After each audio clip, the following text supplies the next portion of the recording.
El Pachamama Power. El Pachamama Power. El Pachamama Power. Este es el Pachamama Power. Bueno, buenos días, buenas tardes, muy buenas noches a todas las personas que se conectan a otro episodio de Pachamama Power. Hoy estoy con el hombre delfín, creo que eso ya les da un indicio de quién estamos. Estamos con Fernando Trujillo, es un destacado biólogo colombiano, director científico de la Fundación Omacha, dedicado a la conservación de la biodiversidad acuática, ha trabajado durante más de 30 años en la protección de especies como delfines del río, manatíes y nutrias, así como la preservación de los ecosistemas donde habitan. Trujillo fue nombrado explorador del año por National Geographic Society y convirtiéndose en el primer latinoamericano en recibir este honor, y es un honor también tenerte aquí en Pachamama Power haciendo lo que más nos gusta, el tema de biodiversidad. Bienvenido. Muy contento de estar aquí en Pachamama, conversando con todos tus oyentes y llegándoles al corazón a través de los delfines. Pues llegaste a mi corazón hace muchos años por el tema del cuidado de los delfines rosados en el Amazonas.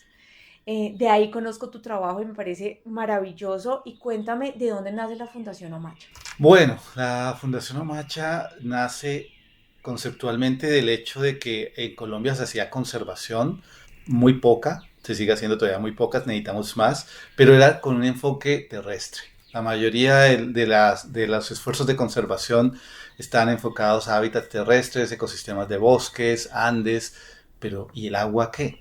Entonces fue muy fuerte para nosotros pensar en que teníamos que hacer algo, crear un nicho donde estuviéramos hablando de océanos, donde estuviéramos hablando de ríos, donde estuviéramos hablando de humedales y por supuesto las especies que viven en esos sitios y las comunidades que cohabitan con esas especies. Así que Omacha surgió hace 31 años.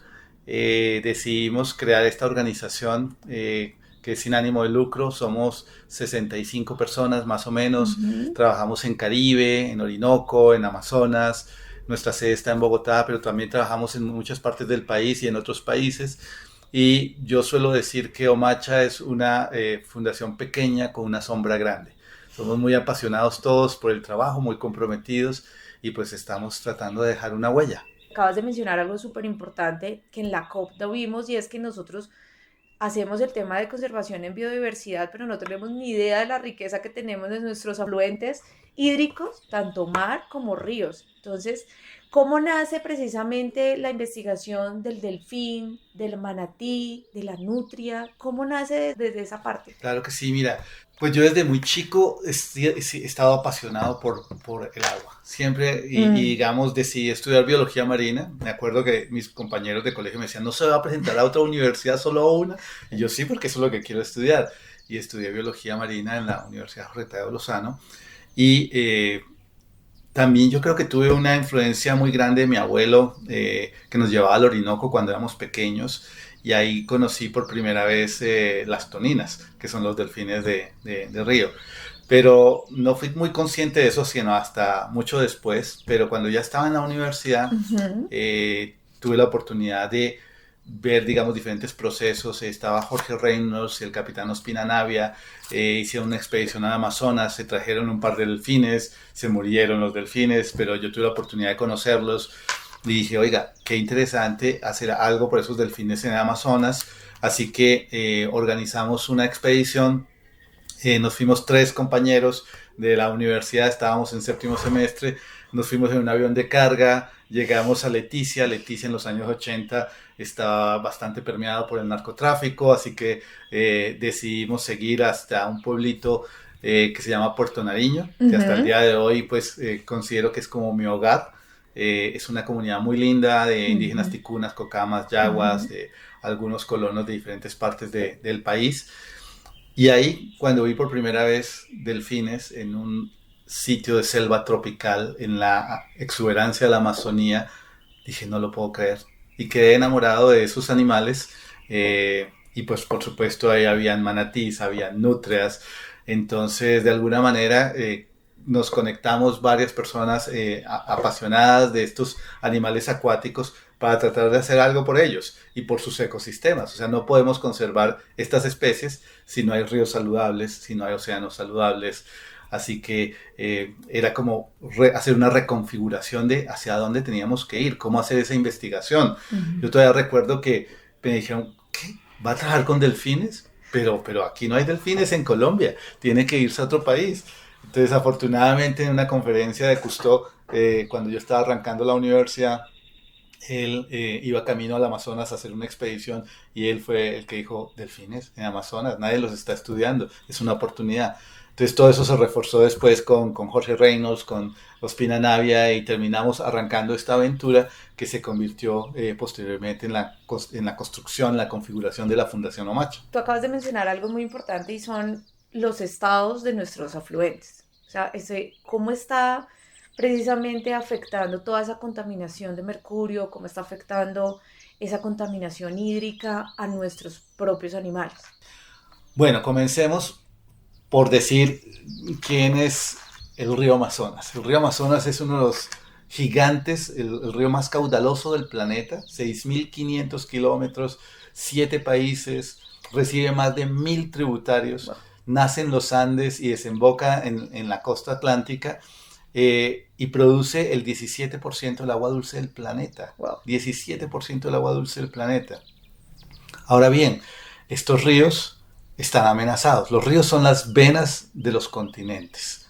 Por ellos fluye lo bueno y fluye lo malo. Entonces, toda la basura, todos los contaminantes, todo llega a los ríos y de los ríos a los océanos.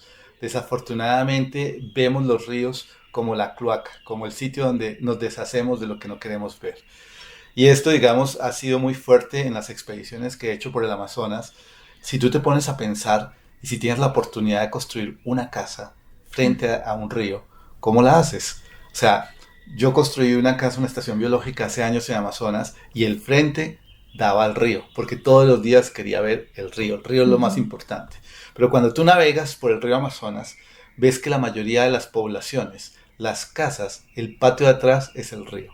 Es por donde botan la basura y cae ahí. Entonces, no nos damos cuenta del valor preciado que tiene esta agua. Nuestro planeta es un planeta de agua, principalmente marina. Tenemos muy poca agua dulce y la poca agua dulce deberíamos tenerla como un tesoro. En estos días en la COP estaba participando en un panel de finanzas y yo les decía, miren, en este momento las reservas federales de los países son en oro.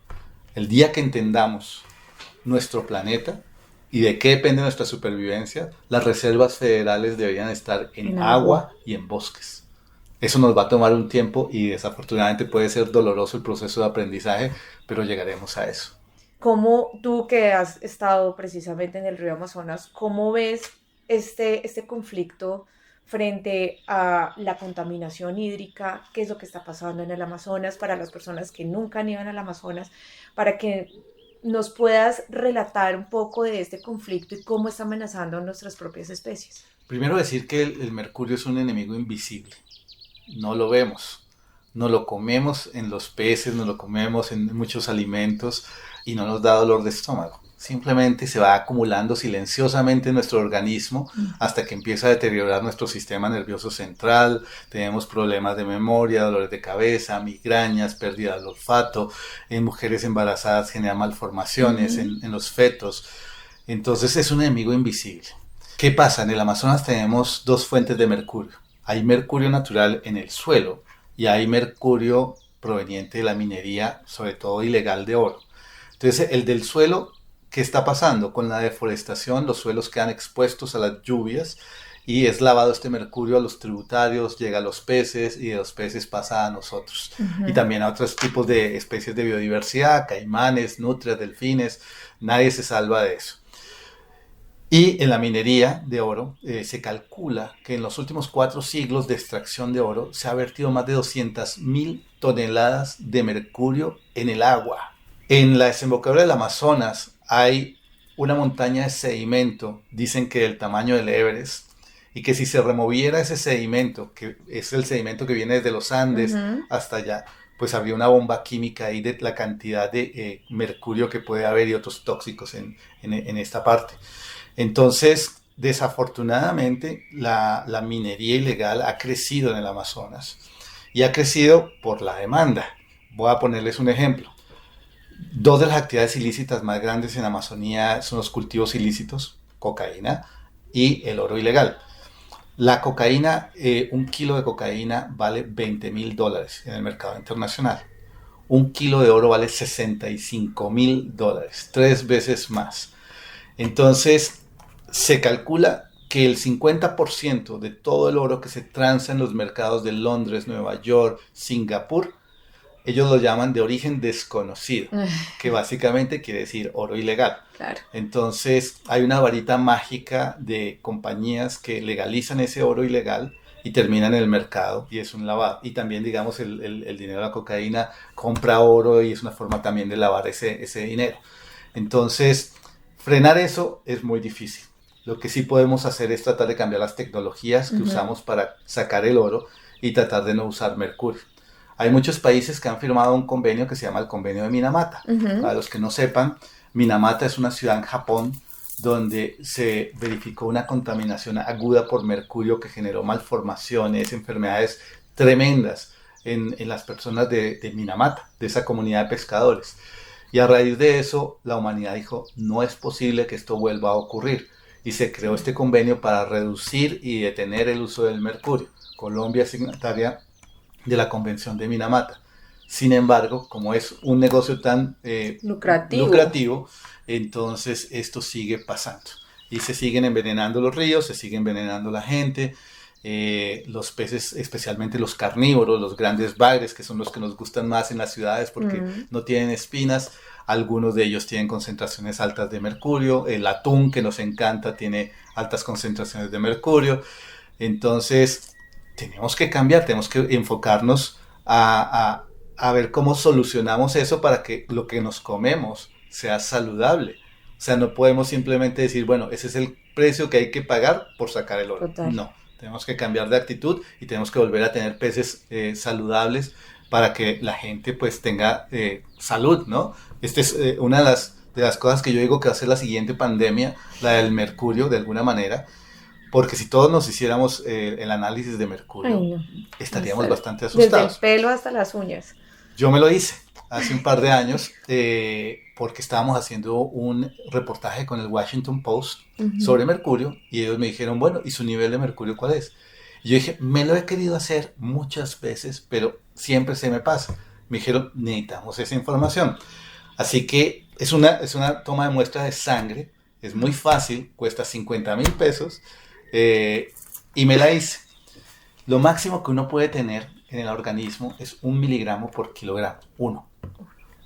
Tenía 36,4 miligramos por kilogramo.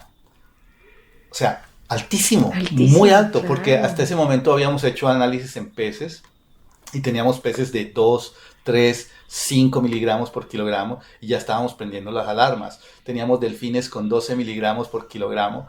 Y después me doy cuenta yo que voy punteando yo. Y digo, ¿cómo así? Entonces me tocó ir a un toxicólogo, a empezar a hacer un tratamiento con selenio, a dejar de comer ciertas especies que sé que tienen mercurio, batidos verdes, nueces, etc.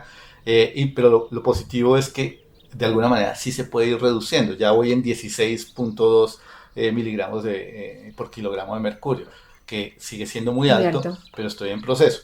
Mi gran preocupación, ¿cuál es? Yo soy un visitante del Amazonas.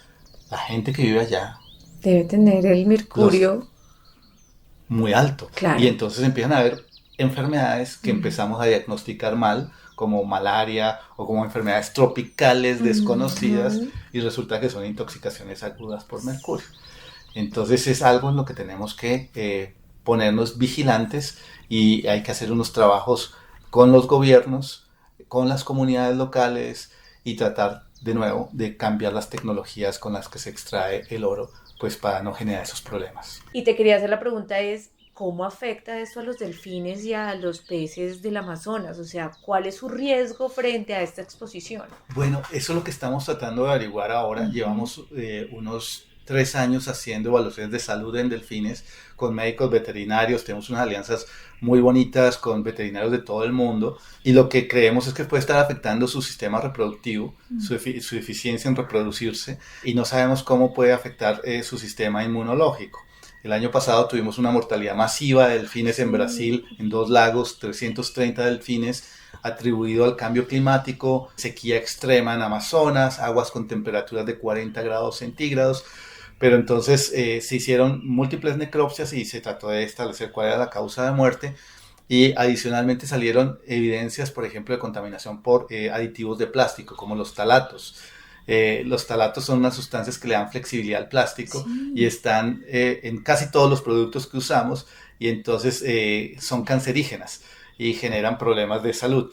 Entonces hemos empezado a diagnosticar delfines con problemas pulmonares serios, con papilomas genitales, que no sabemos cómo tratar, porque nos tocaría acá esos delfines del río, ponerlos en una piscina durante meses, tratarlos con antibióticos y luego liberarlos, y la estructura social, familiar de esos delfines, pues la perdemos, o sea, porque si es una hembra, entonces de pronto está con la cría, si sacamos a la hembra, entonces la cría ¿qué? Entonces es un problema serio. Los delfines marinos tienen algo muy interesante, y es que tienen unos cristales de selenio en el hígado, y eso les permite generar una sustancia que acapara el mercurio y reduce y puede excretar el mercurio. No hemos verificado lo mismo en delfines de río. Ahora, con los peces no sabemos si está disminuyendo la tasa de reproducción o qué está ocurriendo con los peces. Entonces mucha gente nos dice, pues yo nunca me he comido un pescado y nunca he visto un pescado enfermo por mercurio. Y también hemos visto muchos seres humanos caminando por ahí con niveles altos de mercurio hasta que algo pasa y pues nos afecta. Entonces es un tema muy complicado, y con el oro, pues como dices tú, se está haciendo una trazabilidad de esto, e incluso hemos estado hablando con colegas últimamente y ya se está haciendo un banco molecular de oro para saber de qué minas vienen de qué parte del mundo, y empezar a ver si los compradores de oro empiezan a tener una selectividad mayor para el momento de adquirir este metal tan precioso. ¿Qué otros conflictos has visto? Porque te pregunté específicamente del oro y tú mencionaste la deforestación, pero ¿qué otros conflictos impactan gravemente a las especies como el delfín? Bueno, está la sobrepesca. Tenemos muchos problemas por capturas accidentales. Hay muchas mallas, muchas redes puestas en Amazonas. A la medida que crece la población humana, pues se intensifica mucho más eso. Este año, por ejemplo, con la sequía extrema que hubo, no murieron muchos delfines por temperatura, pero sí por redes que colocaran las personas en canales atravesadas de lado a lado y impidiendo el movimiento de los peces y de los delfines. Entonces este año tuvimos 7 delfines muertos en un área de 40 kilómetros de río. Entonces las redes de pesca son un problema cuando no se usan adecuadamente. Entonces estamos promoviendo acuerdos de pesca con comunidades locales. Ellos están poniendo sus propias reglas, están recuperando algunas especies, pero necesitamos hacer soluciones transfronterizas, porque lo que en un lado se prohíbe, en el otro lado no. Entonces los delfines no conocen fronteras, se mueven libremente entre países. Entonces tenemos que reconfigurar o armonizar esas normativas entre naciones, porque este año, que tuvimos una sequía muy extrema, también vimos pescadores, por ejemplo, peruanos con redes gigantescas capturando muchísimos peces, los metían en sus cuartos fríos, se les llenaba el cuarto frío y seguían capturándolos compulsivamente y luego los tiraban muertos al agua. O sea, el desperdicio era impresionante. Entonces esto es una amenaza enorme. El cambio climático, no estábamos preparados para lo que venía, estas sequías extremas. Brasil tiene datos históricos de 120 años y es la peor sequía en 120 años. Entonces el año pasado fue grave, este año fue peor. Entonces estamos creando con los gobiernos protocolos de actuación para salvar animales acuáticos. Entre otras cosas, necesitamos crear un fondo económico para ese tipo de reacciones a rescates de fauna, porque entonces te llaman y te dicen, tenemos un delfín varado en una playa. Entonces toca movilizar gente, toca llevar pescadores, toca combustible, y ese dinero ¿dónde sale? Entonces necesitamos crear un fondo de emergencia. y ver cómo lo manejamos en todos los países para esto. Justamente en la COP de biodiversidad se habla de las finanzas, ¿no? De lo que se requiere en finanzas y desafortunadamente los resultados fueron muy pobres con relación a que los países no se quieren comprometer. Entonces hablamos de bonos de biodiversidad, bueno, cómo los vamos a implementar, quién los va a pagar, cuáles son los mecanismos. Entonces el cambio climático es una de los factores que no estábamos preparados y no es tan fácil. Mira, te describo un poco la situación del año pasado con los delfines. Un lago en Brasil, empiezan a subir las temperaturas, a bajar el nivel del agua y los delfines se empiezan a morir. Entonces no había forma de sacarlos a zonas más profundas. Y la lección fue muy dolorosa. Entonces este año con la sequía empezaron a poner vallas y redes en las zonas menos profundas para prevenir que los delfines no se fueran para allá y estuvieran siempre en las zonas más profundas con el agua a unas temperaturas no tan altas. Pero nos costó aprender y vamos a tener que hacer eso todos los años. Entonces, ¿a qué escala tenemos que hacer eso para salvar especies? Murieron millones de peces, comunidades indígenas quedaron aisladas sin acceso a agua ni alimento. Entonces la crisis humanitaria también va a ser enorme. Entonces, ya ahí haciendo un resumen, mercurio, deforestación, cambio climático, sobrepesca, y no en Colombia, pero sí en otras partes las hidroeléctricas. Las hidroeléctricas iniciaron con una buena idea, generar electricidad a partir de la naturaleza, pero se nos fue la mano en la escala. Entonces, interrumpimos todo un río para generar electricidad. Pero ¿qué pasa cuando pones una barrera? Las migraciones de peces dejan de ocurrir. Lo que queda del otro lado de la hidroeléctrica empieza a haber sedimentación, deja de haber productividad en el agua, los peces se van desapareciendo. Tenemos el caso de la hidroeléctrica de Tucuruí en Brasil, que fue construida en 1984, y aguas arriba de ese río hay delfines y quedaron atrapados, están atrapados ahí. Entonces llevamos 2 años diciendo, ¿y qué vamos a hacer? Nos toca traslocarlos, nos toca sacarlos de ahí y llevarlos al río Amazonas, pero es que resulta que la especie que está ahí es diferente a la del Amazonas. Obvio. Entonces nos toca hacer muchas consideraciones, pero hemos jugado a ser dioses y estamos destruyendo la naturaleza.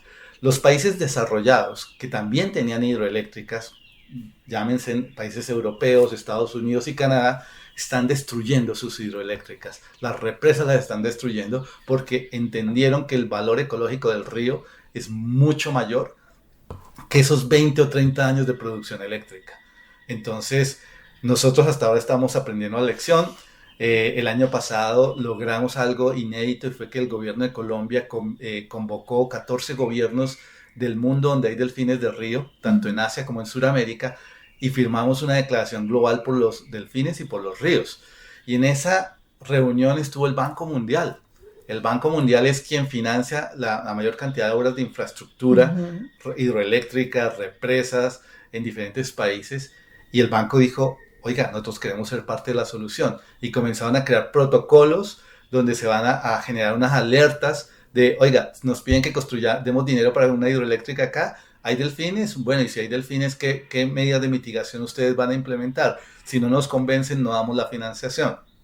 Entonces, empiezan a ver esos procesos que son muy interesantes también desde el punto de vista financiero, político, y definitivamente la importancia de la conservación local, con la gente local, con las comunidades indígenas. No hay nada mejor que trabajar con la gente que habita y vive todos los días dentro del territorio. Ellos son los que van a tomar la toma de conciencia y los que efectivamente van a tomar, obviamente, la apropiación de cuidar sus propias especies. Y eso ya lo hemos empezado a divisar, que hay un poco más de conciencia, nos falta mucho. La toma de conciencia es un proceso muy largo en el tiempo, pero que sí es importante tenerlo y que me parece súper valioso que la Fundación Omacha, que efectivamente la sigo hace mucho tiempo, trabaje con las comunidades, porque sí nos hemos dado cuenta que sin las comunidades no hay nada. Es fundamental. Yo llegué con 19 años a Amazonas y siempre cuento esto. Notaba que a los indígenas no les gustaban mucho los biólogos y los antropólogos. Y les dije, ¿pero por qué? Me dicen, es que ustedes vienen una semana, colectan la información, se van y nunca vuelven. Y yo dije, tienen razón. Entonces decidí quedarme. porque es la única manera en que uno entiende las problemáticas locales, compartiéndolas, sufriéndolas. Entonces cambia la aproximación. Y es muy importante ese trabajo con las comunidades locales, pero también no podemos solo quedarnos con la visión local. Los problemas ambientales son de escala planetaria y muchas veces la comunidad en un punto del Amazonas ve su problemática, pero no la tiene inmersa dentro de la problemática más regional, más nacional, más internacional. Entonces tenemos que generar equipos de trabajo, tenemos que integrar conocimientos. Tenemos que respetar las diferentes formas de conocimiento. El conocimiento local es fundamental, pero también el conocimiento científico que genera unas alertas, otro tipo de miradas. Tenemos que trabajar con economistas, porque básicamente estamos en este punto por nuestros modelos económicos. Entonces tenemos que trabajar con economistas para ver cuáles son las soluciones basadas en naturaleza, en áreas de alta biodiversidad, que no pongan en riesgo esa matriz natural. Entonces tenemos que ser creativos, tenemos que realmente poner todas las mentes a pensar qué vamos a hacer para esos 48 millones de seres humanos que viven en la Amazonía. ¿A qué se van a dedicar? No todos pueden ser guías de turismo, no todos pueden ser pescadores. Entonces, ¿cuáles son las actividades económicas que vamos a promover en Amazonas para reemplazar las actividades ilícitas? Que sí tienen valor, cadenas de valor, que tienen mercados establecidos, que funcionan como un reloj, como un engranaje. Entonces, ¿cómo vamos a reemplazar cultivos de coca o minería ilegal con actividades económicas lícitas que no pongan en riesgo ni a los seres humanos ni a la biodiversidad que habita en esos hotspots de biodiversidad como el Amazonas? Es importante que ya nosotros empecemos a tomar conciencia de que el problema no solamente es en el Amazonas, sino que es de todos. Sí, y digamos ahora en la COP de Bakú surgió esto, tenemos digamos unos fondos, la mayoría de los fondos en todas estas COP son fondos nacionales, fondos de país, pero se están creando fondos filantrópicos donde las empresas privadas, personas naturales empiezan a poner recursos también para hacer algo, marcar la diferencia, pero es que no podemos ser digamos reactivos, tenemos que ser proactivos, o sea no podemos seguir poniendo curitas, sino tenemos que entender que tenemos que frenar los procesos que están deteriorando los procesos naturales, los recursos naturales. A veces yo me pongo a hacer reflexiones, por ejemplo, sobre los bonos de carbón.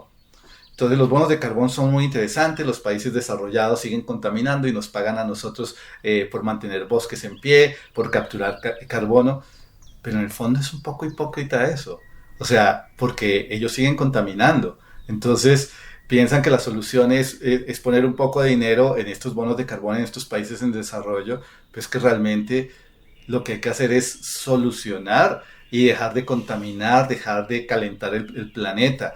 Y no es un tema romántico. Hace 30 años cuando hablábamos de cambio climático nos decían son unos románticos, pero ¿cuántas cosechas se han perdido? ¿Cuántas vidas humanas se han perdido?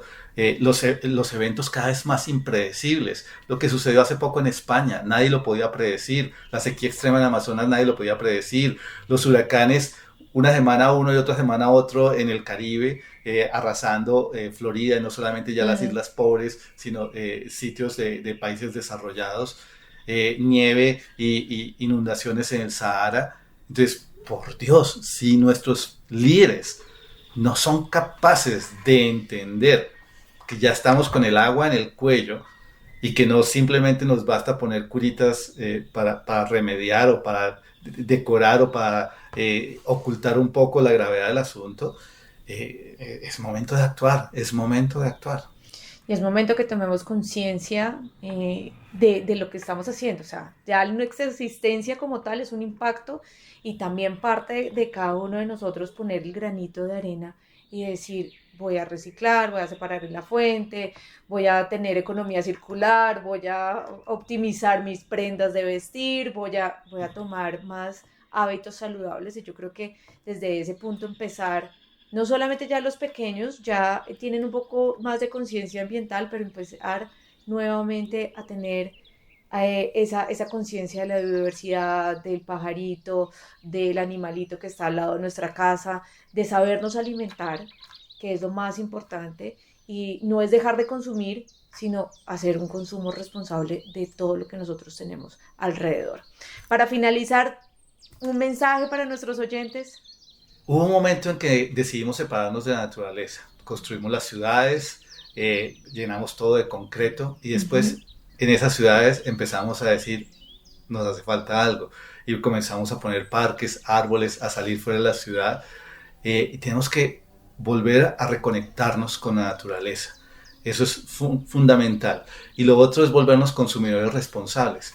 ¿Qué estamos comiendo y qué impacto está causando? ¿Qué estamos comprando? Los muebles que compramos, la madera de dónde viene, es, digamos, madera sostenible o qué. Creo que tenemos que hacernos mucho más responsables. Entonces creo que el mensaje es eso, reconectarnos nuevamente con la naturaleza. Bueno, tus redes sociales de la fundación, las tuyas. Bueno, nos pueden buscar como Fundación Omacha, estamos en Instagram, en Twitter, en Facebook, también nuestra página web y a mí me pueden seguir en Fernando Trujillo Omacha.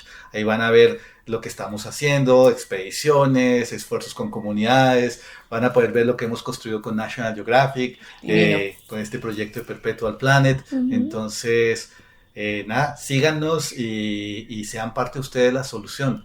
No sean espectadores en este planeta. Sean ustedes actores protagonistas. Igual de todas maneras pueden dejar los comentarios en este capítulo si quieren contactar a Fernando, si quieren hacer esas expediciones también con Fernando, sería muy interesante que también pudiéramos ir al Amazonas absolutamente todos y todas para que nos diéramos cuenta de la magnitud del inconveniente y del problema, que nosotros también somos parte de la solución.